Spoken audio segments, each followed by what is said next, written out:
My very first radio station was about 45 years ago. It was a card table on our driveway with a walkie-talkie and a rubber band around it. Across the street were Marty and Terry, sitting on the front patio or front porch, trying to listen to our radio station. They couldn't get the signal.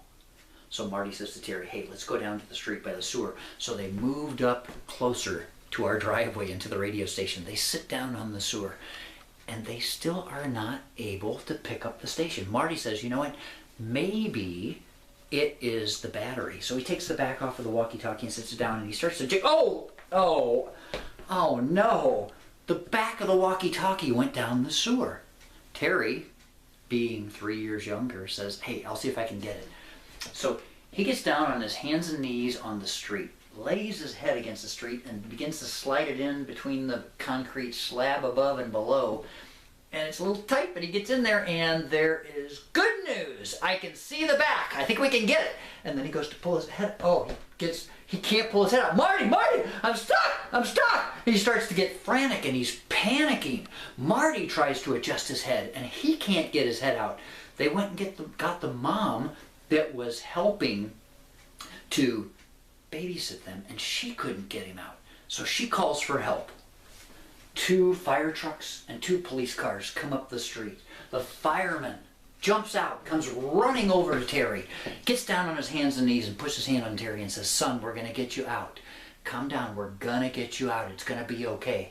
Terry is trying to be relieved, but he is still in a panic mode. So the fireman adjusts his head just to the right angle, and it doesn't work. He can't get it out. So then he thinks, how about if I grease his head on the side? So they tried greasing Terry's head and pulled, and that did not work.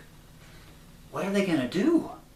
So they went back to the truck, and they thought, you know what, let's use a jack. So they took a jack and slid it into the opening of the sewer, slowly cranked that big slab of concrete up, and Terry's head finally comes out.